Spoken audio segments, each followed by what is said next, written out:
untuk menjaga persatuan itu, orang Minang itu dari beratus-ratus tahun yang lalu kan sudah punya budaya merantau. Iya, itu. Mereka sudah ada di mana-mana ya. Bukan hanya di Nusantara ini, tapi juga semenanjung Malaysia, sampai ke Filipina Selatan ya.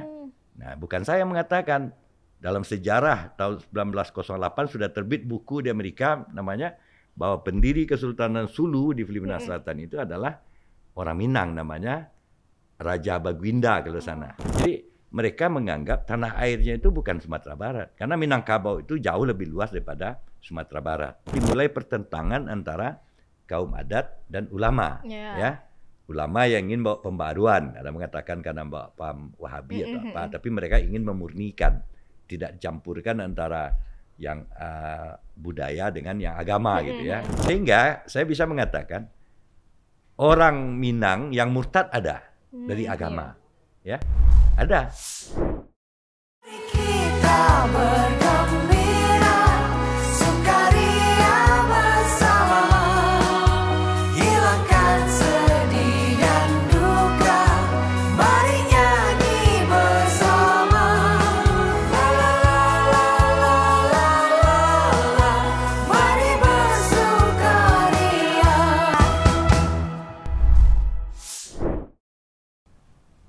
Halo para pendengar podcast BKN PDI Perjuangan, bagaimana kabar kalian semuanya? Semoga dalam keadaan sehat dimanapun kalian berada. Di kesempatan ini saya sudah ditemani dengan Pak Hasril Caniago. Beliau adalah wartawan senior yang sudah malang melintang di skala nasional maupun internasional. Dan juga seorang budayawan Sumatera Barat yang pastinya sudah tidak diragukan lagi kalau kita mau bertanya-tanya topik tentang budaya Minang. Nah, kita akan berbincang tentang nilai-nilai Pancasila dalam adat dan kehidupan masyarakat Minang. Ya. Assalamualaikum warahmatullahi wabarakatuh. Waalaikumsalam warahmatullahi Hasril wabarakatuh. Caniago. Kita sama-sama Caniago nih, Pak. Iya. Keponakan saya berarti ya. Iya, berarti Nini. Iya, Mama. Iya, Nini Mama. Iya. Gimana Pak Hasril? Apa kabarnya? Alhamdulillah baik. Terima kasih sudah diberi kesempatan untuk ngobrol di sini gitu. Iya, sama-sama Pak Hasril sudah ingin datang ke BKN PDI Perjuangan. Saya ingin lanjut aja nih Pak Hasril ke topik sesuai dengan topik hari ini, yaitu kaitan dari nilai-nilai Pancasila dan juga nilai-nilai Minang. Nah, sebenarnya Pak Hasril, menurut Pak Hasril, apa saja adat-adat dari Minangkabau yang menjadi salah satu referensi dari Bung Karno ini? Apakah ada seperti nilai-nilai yang Bung Karno ini ambil dari adat Minang untuk merumuskan Pancasila? Iya, saya kira begini. Bung Karno itu kan pernah mengatakan dengan sangat jelas bahwa Pancasila itu beliau gali ya dari kepribadian Indonesia, ya, atau juga dikatakan saripati, ya, intisari dari nilai-nilai yang sudah hidup yang ada di masyarakat Indonesia. Dengan demikian Minangkabau sebagai bagian dari Indonesia tentu juga ikut menyumbang nilai-nilai itu yang mungkin ya juga termasuk di serkin ya.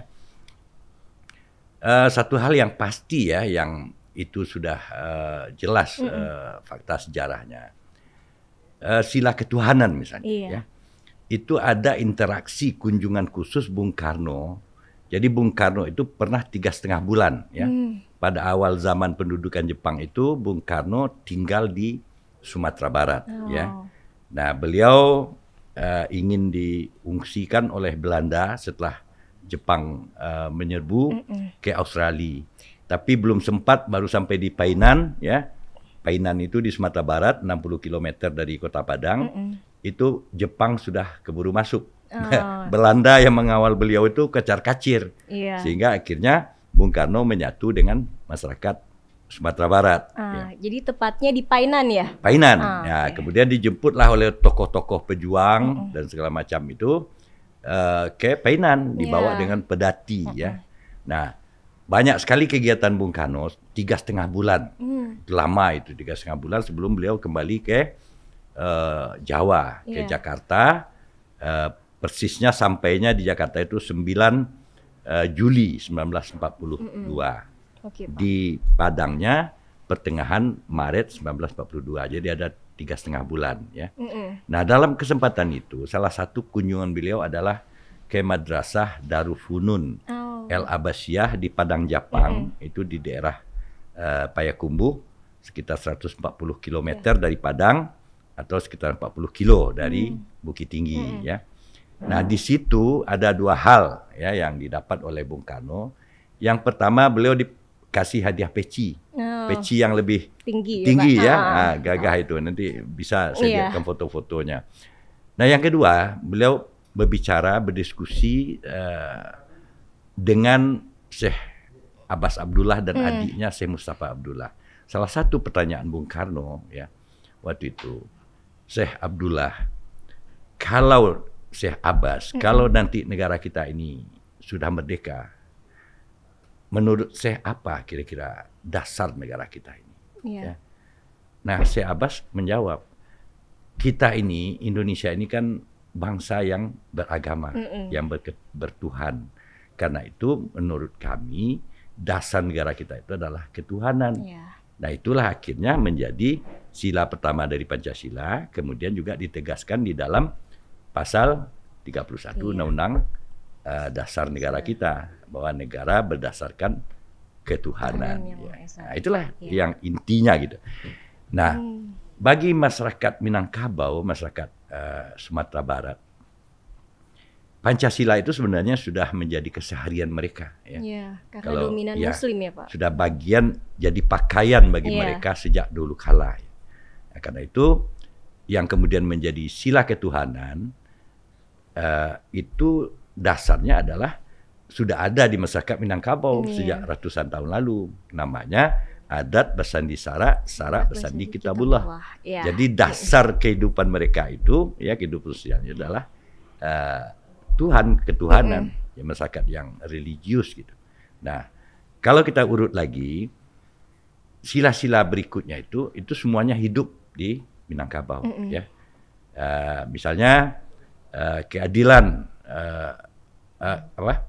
keadilan sosial bagi yang kedua, ketuhanan yang Maha Esa, kemanusiaan yang adil dan beradab, ya. Nah, itu kan menyangkut keadilan, menyangkut adab, ya, menyangkut etika. Nah, di Minangkabau itu ada namanya bare samo dipikul, ringan samo dijinjang, ya kan? Nah, jadi berat sama kita pikul, kalau ringan kita jinjing saja. Nah, kemudian di dalam keseharian mereka itu juga ada adab sosial. Adab sosial itu diterjemahkan di bahasa Minangkabau itu, di bahasa Minang, katonan ampe. Nah, itu etika bergaul, etika sosial kita gitu kan. Nah, kato mendaki itu sopan santun orang yang lebih muda kepada orang yang lebih tua. Harus menggunakan kata mendaki, katanya harus sopan, penuh hormat gitu kan ya. Nah, kemudian kata menurun. Kata menurun dari orang yang lebih tua kepada yang lebih muda. Itu biasanya bahasa nasihat, bahasa kasih sayang gitu ya. Itu kan adab manusia, kemanusiaan yang adil dan beradab ya. Kemudian ada namanya kata malereng. Nah, kata malereng itu kepada karib kerabat yang tidak langsung tapi berkeseganan, hormat menghormati. Nah, misalnya orang Sumando, ya, orang yang jadi keluarga kita karena pernikahan. Itu kita tidak bisa bahasanya bahasa langsung-langsung saja. Harus melereng dengan kiasan, dengan perumpamaan gitu. Nah, itu disebut kata malereng. Nah, yang keempat kata mendatar. Kata mendatar itu orang sesama besar. Jadi bahasanya bisa bahasa gaul, bisa langsung to the point saja gitu ya. Itu adab ya. Nah, kemanusiaan yang adil dan beradab. Nah, kemudian kalau kita lihat lagi sila ketiga, Persatuan Indonesia ya. Itu juga sudah menjadi bawaan, pakaian orang Minang itu. Dari dulu itu mereka itu berjuangnya adalah untuk Indonesia, untuk membangun Indonesia, untuk persatuan gitu ya. Nah, untuk menjaga persatuan itu, orang Minang itu dari beratus-ratus tahun yang lalu kan sudah punya budaya merantau. Mereka sudah ada di mana-mana ya. Bukan hanya di Nusantara ini, tapi juga semenanjung Malaysia, sampai ke Filipina Selatan ya. Nah, bukan saya mengatakan, dalam sejarah tahun 1908 sudah terbit buku di Amerika namanya bahwa pendiri Kesultanan Sulu di Filipina Selatan itu adalah orang Minang namanya Raja Baginda kalau sana, Rajo Bagindo kalau bahasa Minangnya gitu kan. Jadi mereka itu dalam perantauannya itu juga menjalin persatuan gitu ya. Jadi mereka menganggap tanah airnya itu bukan Sumatera Barat karena Minangkabau itu jauh lebih luas daripada Sumatera Barat ya. Sampai ke Aceh, sampai ke Sumatera Timur, ya sampai ke Bengkulu, ke Jambi, malah sampai ke Negeri Sembilan di Malaysia ya. Nah, itu adatnya malah namanya adat Perpatih ya. Jadi mereka orang yang sudah biasa kosmopolitan. Jadi mereka tidak pernah berpikiran sempit. Ya. Jadi kata Rudolf Marazek ya, yang menulis buku biografi Sultan Syahrir, ciri karakter dasar orang Minang itu anti parokialisme dan kosmopolitan. Jadi mereka tidak berpandangan sempit. Ya. Nah, karena itu mereka menggunakan ungkapan di mana bumi dipijak, di situ langit dijunjung. Ya, kalau merantau mereka ke Maluku, ya jadilah mereka orang Maluku, ya kan? Sehingga 2 kali orang Minang itu pernah jadi gubernur di Maluku. Ya, namanya satu Muhammad Josan, pernah jadi wali kota Bukit Tinggi, tapi pernah jadi gubernur Maluku. Sudah itu namanya Muhammad Padang, ya sudah merantau turun menurun ke Sapiori, lalu jadi anggota KNIP di awal kemerdekaan, pejuang kemerdekaan, lalu jadi gubernur Maluku yang keempat gitu ya. Nah, begitu juga di daerah lain. Jadi mereka itu memang merajut persatuan, tidak pernah orang Minang itu eksklusif. Nah, kalau mungkin yang lebih sering diungkapkan ya tentang demokrasi kita, sila keempat ya. Kerakyatan yang dipimpin oleh hikmat kebijaksanaan dalam permusyawaratan perwakilan. Kan itu yang jadi dasar demokrasi Minang. Ya. Di Minangkabau itu memang lengkap lah tentang ungkapan-ungkapan tentang demokrasi keseharian. Ya. Ada ungkapan misalnya mengatakan basilang kayu ditungku, di situ api mako idui. Ya, di situ nasi mako masak. Jadi bersilang-silang kayu di dalam tungku, tungku tahu ya, tempat memasak itu, ya dulu sebelum ada kompor tungku dulu ya. Nah itu disilang-silangkan, tidak mungkin disusun seperti ini, tidak mau dia hidup, tidak masuk oksigennya. Nah itu jadi ungkapkan seharian. Artinya karena bersilang-silang itu makanya apinya baru hidup ya. Jadi demokrasi itu harus dimulai dari perbedaan pendapat, kemudian musyawarah. Dapatlah satu kesamaan pendapat gitu ya. Nah, jadi musyawarah mufakat, musyawarah untuk mendapatkan mufakat ya. Itu biasa dalam keseharian orang Minang. Nah, sehingga katanya kalau bule dapat digolongkan. Kalau sudah bulat ya bisa diguling-gulingkan. Nah, kalau picak dapat dilayangkan. Nah, dilayangkan seperti main apa itu namanya. Artinya ada proses dalam demokrasi itu ya. Nah, banyak sekali ungkapan ya tentang musyawarah, perbedaan pendapat itu biasa bagi orang Minang. Itulah kita kan Indonesia. Kalau Bapak masih merasakan budaya surau. Oh, saya masih ya. Budaya bagaimana, Pak? Ya di budaya surau itu kita bukan hanya mengaji ya. Tapi juga di situ berlatih silat, belajar berdebat, ya, mengemukakan pendapat, kan? Budaya berdiskusi. Budaya diskusi. Nah, karena itu budaya surau itu juga banyak pengaruhnya. Disitulah diturunkan misalnya nilai-nilai demokrasi. Kita tidak boleh ngotot-ngototan, ya. Artinya kalau ada perbedaan pendapat kita diskusikan sampai ditemukan apa solusinya. Gitu. Nah. Kemudian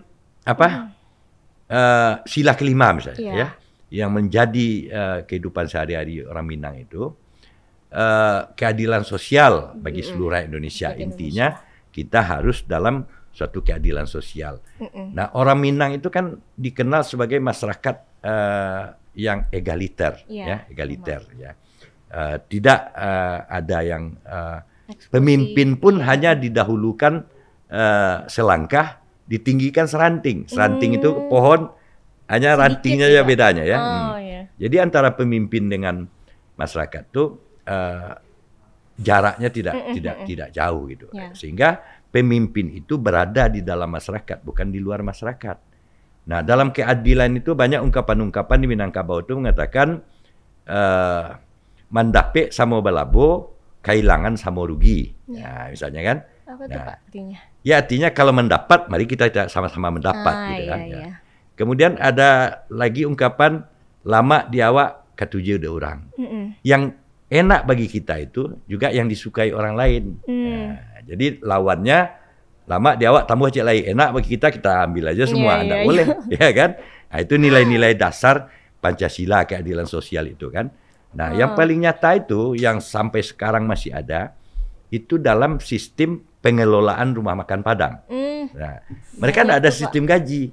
Mereka bagi hasil. Oh iya. Nah, bagi hasil namanya sistemato ya. Itu yang genuinnya, tapi masih diterapkan oleh rumah makan yang besar, misalnya rumah makan sederhana ya, yang terkenal di mana-mana, lebih 200 cabangnya kan. Itu mereka masih menerapkan itu. Namanya manajemen sama beruntung gitu ya. Awak mendapat, orang tidak kehilangan. Kita mendapatkan sesuatu tapi tidak membuat ke orang lain kehilangan. Ya kan? Nah, sama beruntung itu ya hati tungau samo di lacah, hati gajah samo di lapah. Artinya kalau besarnya masing-masing kita dapat besar juga. Tapi tungau tungau itu lalat yang kecil sekali. Ya sama dicacah dicacah-cacahkan aja gitu kan. Nah, jadi karena itu di rumah makan Padang itu belum pernah ada demo karyawan. Saling ini ya Pak, pembagiannya. Kenapa? Karena mereka bagi hasil. Ya, dengan bagi hasil itu semua orang mengawasi usaha itu, sistemato. Jadi orang dapat bagi hasil sesuai dengan kedudukan dan fungsinya. Misalnya investor dia dapat 30% misalnya. Ya, karena dia memang modalnya besar, dia menyediakan tempatnya ke modal. Tapi nanti mungkin yang manajernya dia dapat sekian persen. Itu ada aturannya. Nah, dan semua orang berkepentingan untuk menjaga hasil nih, tidak boleh ada korupsi di situ. Kalau ada korupsi berarti bagiannya akan berkurang kan? Iya. Sama-sama. Jadi tidak perlu ada pengawas itu, karena mereka itu saling mengawasi. Jadi misalnya ya beli daging ya untuk masak rendang ya. Nah, itu aturannya misalnya 1 kilo daging itu hasilnya 10 potong daging rendang gitu kan. Nah, nanti tukang belanja membeli 10 kilo, berarti 100 potong. Nanti 100 potong ini ada lagi lapornya ke tukang jual, namanya palung dia apa itu kan. Ya. Nah, jadi manajer itu berapa beli daging? Ya, 10 kilo. Berarti harus sampai di situ 100 potong. Transparan juga ya. Iya, transparan ya. Kemudian nanti berapa sisa? Sisa 5, berarti 95 terjual. Setiap malam mereka semua tahu itu. Daging berapa sisanya, ayam berapa sisanya. Dia tahu berapa asalnya. Ya. Di tiap hari itu dihitung, namanya baretong. Jadi tidak akan ada protes. Semua orang itu akan menjaga pelayanan yang terbaik supaya banyak pelanggan. Sehingga nanti sekali 100 hari mereka berhitung itu sudah ketahuan bagiannya berapa. Jadi dengan omsetnya saja dia udah tahu berapa penghasilannya kira-kira. Gitu ya. Nah, tidak perlu lagi pengawasan. Jadi tidak sistem gaji. Kalau hasilnya naik, mereka pendapatannya naik. Kalau turun, berarti semuanya bertanggung jawab karena dia akan turun juga, gitu ya. Nah, itulah contoh keadilan sosial itu. Nah, dalam implementasinya sampai sekarang itu masih jalan. Sumatera Barat itu bukan daerah yang menonjol ya secara ekonomi ya. Kalau ada pendapatan per kapitanya itu ya sekitar rata-rata lah, mungkin di bawah rata-rata nasional. Tetapi tingkat ketimbangan rendah. Karena dia lebih merata. Iya kan? Nah, dia lebih merata, sehingga tingkat kemiskinan di Sumatera Barat itu salah satu yang terendah di Indonesia. Padahal pendapatannya bukan tertinggi. Ya kan? Dia pendapatannya ya biasa-biasa. Tapi Pak, apa hanya rumah makan Padang saja yang kayak sistem bagi hasil? Toko emas juga. Jadi kalau pedagang emas itu salah satu yang menonjol di Indonesia kan? Di orang Minang ya, malah satu kampung itu khusus namanya Nagari Guguk ya di Kabupaten Agam. Toko emas itu juga begitu. So ini kan sangat rawan ya. Berdagang emas tuh. Misalnya kita punya 10 karyawan, barang kan kecil-kecil itu. Ya kan? pulang bisa nyelip aja dia apanya kan. Iya, iya. Jadi Iya. sangat penting kepercayaan gitu ya. Nah, karena itu dia bikin sistem juga bagi hasil. Sehingga setiap orang mengawasi. Iya. Nah, jadi kita mungkin enggak tahu ya, di satu toko emas satu ada 5 meja misalnya. So, setiap meja itu dia berlomba juga mendapatkan Iya, iya. keuntungan. Sehingga jadi perbandingan gitu kan. Kalau meja ini keuntungannya misalnya katakanlah misalnya 1 on sebulan. Iya. Kok sana kok cuma setengah on? Dia apa sana? Kan gitu. Mm-mm. Karena mereka berkepentingan menjaga itu karena mereka akan dapat bagi hasil. Iya. Ya, bukan karena gaji. Mm-mm. Nah, jadi sebagian besar itu jadi keadilan sosial itu juga dalam sistem ekonomi, dalam perdagangan gitu ya. Dan itu dipraktekkan ya sampai sekarang. Ya. Jadi Coba bayangkan tuh berat tuh mengawasi toko emas gitu Iya. kan. Punya karyawan kita.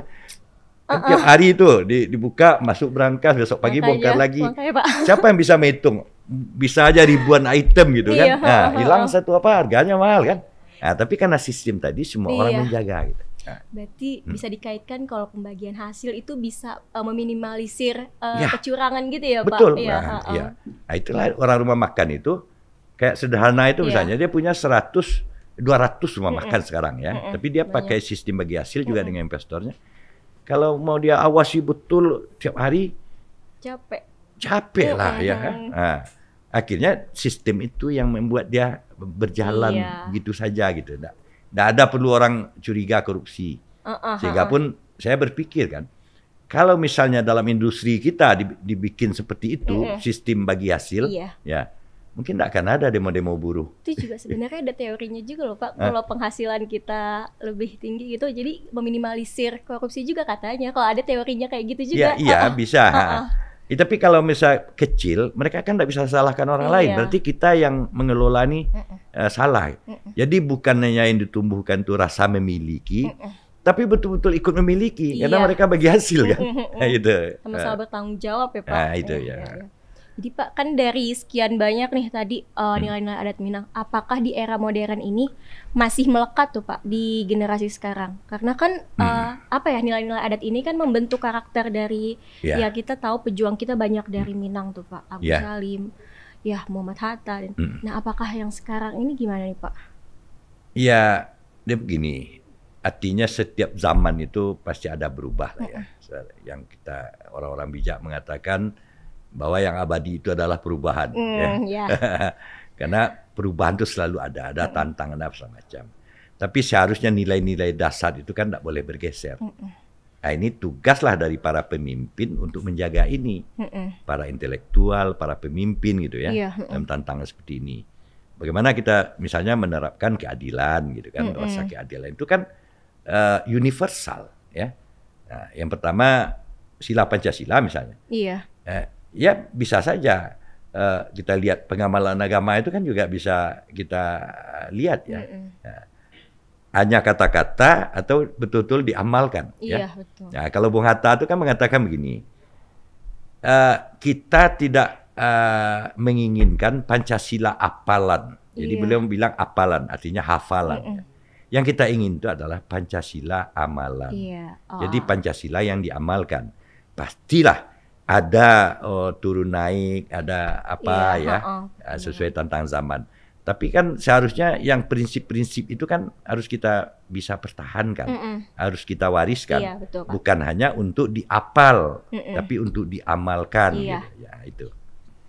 Oh, jadi banyak ya Pak. Kalau nilai-nilai yang masih sangat kental dari zaman dulu sampai sekarang masih ada nggak Pak?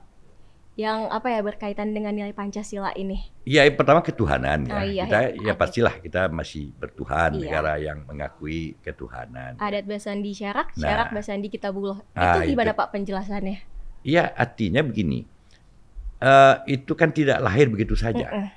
Dia melalui proses, melalui pengalaman ya. Nah, Minangkabau itu kalau istilahnya Profesor Taufik Abdullah ya, sejarawan nasional itu. Hidupnya itu dalam konflik dan harmoni, konflik dan konsensus. Jadi ada konflik-konflik yang akhirnya melahirkan konsensus. Misalnya ya Perang Padri. Ya. Perang Padri itu kan dimulai pertentangan antara kaum adat dan ulama. Ya. ulama yang ingin bawa pembaruan, ada mengatakan karena bawa paham Wahabi atau apa, tapi mereka ingin memurnikan, tidak campurkan antara yang budaya dengan yang agama gitu ya. Nah, misalnya tradisi-tradisi yang melawan agama. Itu kan menimbulkan perang ya. Iya. Kemudian Belanda masuk di situ kan. Nah, tapi belakang mereka sadar ini karena perang kita sama kita dimanfaatkan oleh musuh. Orang dari Eropa sana. Akhirnya kan menyatu lagi mereka. Iya. Ya. Nah, menyatu lagi akhirnya didapatkanlah konsensus. Adat bersandi sara, sara bersandi kitabullah. Artinya adat dan agama itu bukan sesuatu yang bertentangan, tapi sesuatu yang bisa kita kombinasikan. Nah, karena kita sudah memutuskan orang Minang itu beragama Islam, ya adatnya itu bersandi sara. Sara itu Islam, syariah ya. Nah, adat bersandi sara, sara bersandi kitabullah. Artinya Al-Quran gitu kan. Al-Quran dan hadis juga kitabullah kan. Nah, kemudian sara mengatur, adat memakai. Apa yang dikatakan oleh syariat ya, itu dilaksanakan oleh adat. Nah, itu disepakati ya. Yang disebut memang belum kita temukan fakta sejarahnya yang keras, tapi dia sudah menjadi fakta sosial. Itu diamalkan, diakui kan. Karena itulah ada dalam masyarakat Minangkabau itu pemimpin sosialnya itu ada ulama, ada nini mama, dan itu mereka menyatu ya gitu. Nah, jadi masih itu tetap kita junjung tinggi sampai sekarang gitu ya. Jadi nilai-nilai adat dan agama itu yang menyatu itu ya itulah ABS-SBK itu penjelasannya. Adat bersandi sara, sara bersandi kitabullah gitu ya. Oh iya, Pak. Kan ini di Minang juga ada ini ya Pak, gelar terus marga. Apakah hal itu masih relevan gitu di era saat ini? Dan sebenarnya posisi dan fungsi dari gelar itu kan yang kayak seperti kalau nggak salah Bu Mega itu ini ya Pak, Putih Reno Nilam ya. Oh iya. Itu seperti apa tuh Pak fungsinya? Ya itu kan jadi gini. Orang sering mengatakan malah bertanya ke saya kan, itu Ceniago itu marga ya Pak? Tidak, itu suku. Banyak yang belum tahu tuh. Nah, itu suku ya. Masyarakat Minang itu kan identitasnya itu. Apa yang jadi jati diri masyarakat Minang itu ada masyarakat matrilineal ya. Minangkabau itu sampai sekarang masyarakat matrilineal terbesar di dunia. Mereka itu temukan bukan karena mereka temui sendiri, tapi datang dari akulturasi dengan budaya lain ya. Itu dasarnya datangnya dari Kerala, India Selatan ya, masyarakat matrilineal. Sekarang masih di sana tapi lebih banyak di Minangkabau ya. Nah, suku itu bedanya dengan marga ya. Kalau marga kan diturunkan menurut garis ayah. Nah, jadi kalau saya misalnya di Batak, marga saya Panjaitan, anak saya Panjaitan. Iya, ya kan? Ya. Kalau di Minang tidak, menurut garis ibu. Ya. Nah, kalau ibu saya Ceniago, saya jadi Ceniago. Tapi anak saya tidak Ceniago, karena saya menikah dengan bukan Ceniago gitu kan. Nah, dia turunnya seperti itu gitu. Jadi orang bertanya, apakah masih relevan? Sampai sekarang ya, saya pernah mengatakan, dulu Buya Hamka pada awalnya juga mengkhawatirkan, ya, mencemaskan. Sampai berapa lama adat matrilineal ini bertahan? Ya, adat Minang menghadapi revolusi dalam Buya Hamka kan. Tapi ketika Buya Hamka masih muda, belakangan beliau malah meyakinkan inilah yang sistem yang terbaik gitu ya. Nah, sehingga saya bisa mengatakan orang Minang yang murtad ada dari agama, ya ada. Tapi mereka juga akan dibuang sepanjang adat. Tapi sejauh ini belum ada orang Minang yang murtad dari sukunya. Nah, saya Ceniago misalnya, saya mulai sekarang tidak pakai Ceniago lagi, saya pindah suku lain, belum pernah ada. Itu artinya apa? Masyarakat masih melekat gitu kan. Nah, tapi memang ada orang yang karena turun temurun di rantau tidak mengerti lagi apanya. Ya. Nah, kemudian gelar tadi ya, gelar itu yang pertama gelar Sako ya, 2 gelar di Minangkabau itu. Gelar Sako itu adalah gelar karena garis keturunan tadi. Nah, misalnya saya punya datuk ya. Nah, saya berhak mewarisi gelar Sako itu ya. Datuk saya misalnya Datuk Mojoindo, mama saya. Nah, turunnya ke saya. Jadi dari mama turun ke kemenakan kan. Iya. Nah, itu. Tapi ada namanya gelar Sang Sako, Oh, gelar kehormatan. Nah, Iya. gelar kehormatan itu tidak pakai datuk. Nah, gelar kehormatan diberikan kepada orang-orang yang kita hormati. Jadi Ibu Mega itu ya yang pertama beliau adalah keturunan Minang karena ibunya orang Minang, Ibu Bu Fatmawati. Fatmawati. Nah, kemudian beliau menikah dengan Pak Taufik Taufik Kemas. Kemas Datuk Basa Batuah. Batu. Oh, Ya. ya. Ya kan? Nah, jadi ketika dikukuhkan Pak Taufik Kemas jadi Datuk Basa Batuah, jadi beliau orang Minang betul. Ya, mewarisi gelar Datuk Basa Batuah. Dan negari Sabu di Andaleh Tanah Datar. Iya, heeh. Nah, Ibu Mega karena dihormati sebagai namanya Pasumandan, tapi beliau sendiri kan sebenarnya orang Minang, ya kan? Diberi juga gelar Putih. kehormatan Iya. Putih Renonilam Iya, kan. Nah, ya. Nah, begitu juga Pak SBY pernah juga diberikan gelar ya. Nah, lalu Ibu Ani juga diberi gelar, namanya gelar Sang Sako, gelar kehormatan. Nah, tapi yang gelar datuk tidak bisa diberikan Oh, ke gitu. orang luar dari kaumnya. Oh. Nah, itu Kalau tidak boleh. datuk. Ya. Itu bedanya misalnya datuk di Malaysia. Kalau di Malaysia itu yang memberikan gelar itu raja. Raja itu boleh memberi kayak menurut dia punya hubungan baik, punya jasa terhadap negerinya gitu Iya, kan. Nah, boleh dia kasih datuk. Nah, datuk tuh ada yang datuk, ada yang datuk, ada pula. Oh, Tapi yang datuk di Minangkabau itu tidak boleh. Itu namanya gelar sako. Sako berkait dengan pusako. Pusako itu harta warisan, harta turun-temurun. Jadi hanya orang yang punya sako, yang punya pusako. Nah, ya kan? Nah, dia berhak mewarisi gelar sako gitu. Oh. Nah, kalau ini sang sako itu sang saka. Iya. Nah, ya kehormatan gitu ya. Ya. Kalau misalnya sekarang Pak, berarti kan dari penjelasan ini, dari nilai-nilai adat Minang, lalu juga nilai Pancasila, berarti kan tidak bisa dipisahkan nih, dari intisarinya itu ada di Pancasila juga dari adat Minang. Nah, gimana saran dari Pak Hasril Caniago nih untuk generasi muda saat ini, yang generasi warga Minang lah? Memang begini ya, sekarang kan juga soal ramai nih, politik identitas. Ya. Ya kalau identitas kita politisir ya, mungkin ada kontroversi lah ya, ya setuju atau tidak. Tapi secara kebudayaan kita harus punya identitas. Ya. Karena kita sendiri mempunyai semboyan Bhinneka Tunggal Ika, ya kan? Nah, kita beragam. Kita ini bangsa ajaib lah, ya, bangsa mukjizat. Ya. Coba lihat misalnya dunia Arab, ya. Arab itu satu suku bangsa. Arab ya, satu hamparan tanah, ya, satu hamparan tanah, satu bahasa, ya, agama ada sedikit beda, tapi semuanya agama samawi. Kok bisa jadi 22 negara, ya kan? Kita ratusan suku bangsa, ratusan bahasa, belasan ribu pulau bisa menjadi satu negara. Ini kan luar biasa.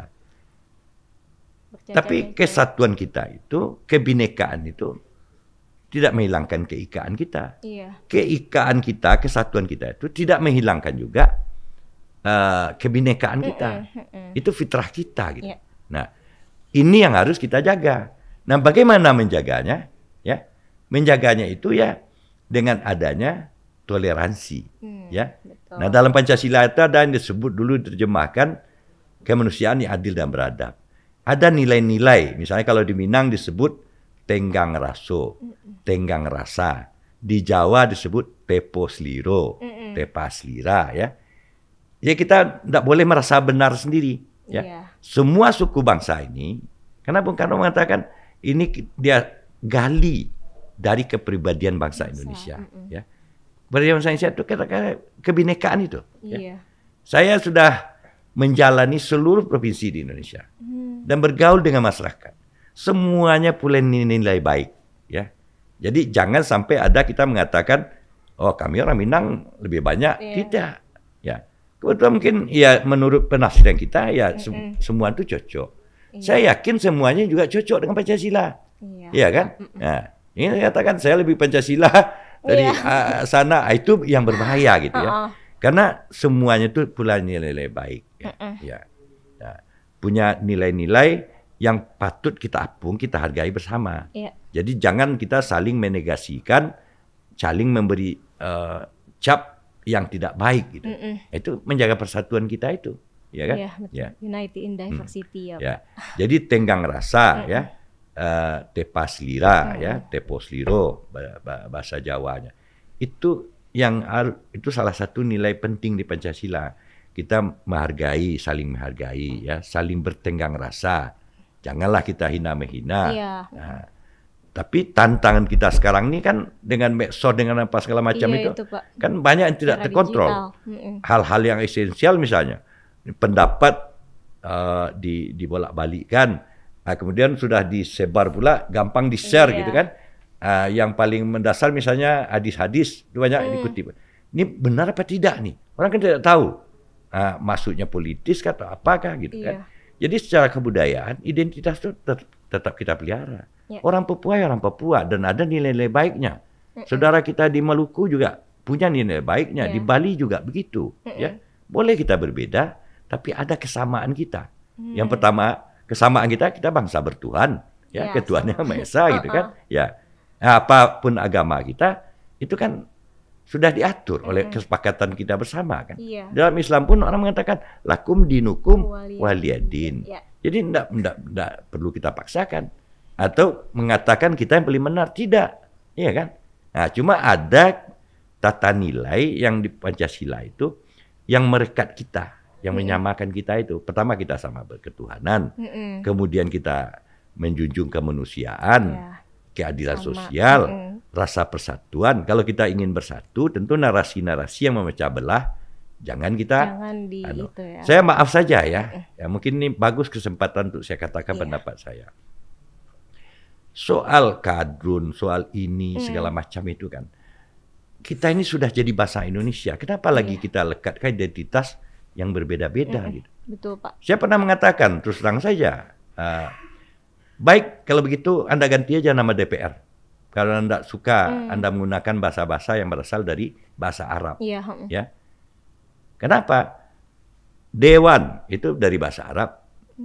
Permusyawaratan, musyawarat dari bahasa Arab. Iya. Rakyat dari bahasa Arab. Ya. Karena kita tahun 1928 mengatakan satu bahasa Indonesia. Kemudian dalam Kongres Bahasa tahun 53 kita kukuhkan lagi. Apa itu bahasa Indonesia? Bahasa Indonesia itu dasarnya bahasa Melayu, tambah bahasa daerah, bahasa asing, serapan bahasa asing. Kan sudah kita terima. Iya. Kenapa kita anti lagi dengan bahasa itu? Iya kan? Nah, betul. karena kita dipengaruhi. Kita dipengaruhi oleh budaya Sanskerta, adalah kata-kata Sanskerta di sana. Kita dipengaruhi oleh bangsa Belanda, ada bahasa-bahasa Belanda yang kita pakai dalam bahasa Indonesia karena kita tidak punya. Kita dipengaruhi oleh budaya Barat, Inggris, ada kata-kata Inggris kita pakai. Kita dipengaruhi oleh budaya Arab, ada bahasa Arab kita pakai. Iya. Kita pernah dipengaruhi oleh Portugis, ada bahasa Portugis yang kita pakai. Serapan Contoh ya. meja ini, bukan kita punya ini, bahasa Portugis ini. Ya meja kan, ya kan. Kursi bahasa Arab. Iya, Kenapa kita kursi. tolak Ya. ya identitas seperti itu? Nah, jadi ini narasi yang menimbulkan perpecahan. Iya. Jadi kadrun, kadal gurun. Kenapa kita pakai itu? Oh ini Anda ke arah harapan banyak bahasa. Iya kalau gitu ya buang aja semua. Tapi tahun 1928 sudah kita sumpahkan. Iya kan? Iya. Berbahasa satu bahasa Indonesia. Bahasa Indonesia itu adalah bukti kelegowoan orang Jawa. Itu harus kita hargai, kita hormati orang Jawa. Ya. Kalau di voting misalnya, bahasa apa yang mau kita pakai? Iya. Ya, pasti orang Jawa menang. Populasi lebih. Nah, tapi dari azas manfaat untuk persatuan kita, 1916 Ki Hajar Dewantoro, Suadi Suryaningrat masih di Belanda mengatakan yang paling cocok untuk jadi bahasa pengantar ajar pelajaran Indonesia ini bahasa Melayu kata. Ki Hajar Dewantoro itu kan Jawa. Kenapa? Ada argumennya. Karena sejak zaman dahulu bahasa Melayu itu sudah dipakai sebagai bahasa perdagangan di seluruh Nusantara ini. Oh, oke. Nah itu dasarnya. Jadi orang Jawa sendiri sudah menganggap ini bisa mempersatukan kita. Bayangkan kalau kita tidak punya bahasa persatuan. Ya. Gimana kira-kira? Di parlemen itu akan bicara orang Jawa Beda-beda, bicara bahasa Jawa, ya. Orang Minang bicara bahasa Minang, orang Papua bicara bahasa Ya. Papua. Apa yang terjadi? India mengalami itu. Dia lupa bangsanya untuk merdeka itu menetapkan bahasa persatuan. Sehingga ada 8 bahasa yang diakui di parlemen India. Kita beruntung. Iya. Karena Pancasila mulainya dari Kebangkitan Nasional, Sumpah Pemuda, Proklamasi, kita diwarisi oleh para pendiri bangsa kita dengan nilai-nilai yang sangat baik yang harus kita jaga. Yang puncaknya itu Pancasila gitu. Ya. Oke. Ya. Baik, terima kasih banyak Pak Asril untuk masukannya, untuk sarannya terhadap generasi muda juga, dan juga artinya nilai-nilai Pancasila tidak bisa dipisahkan dengan nilai-nilai adat Minang.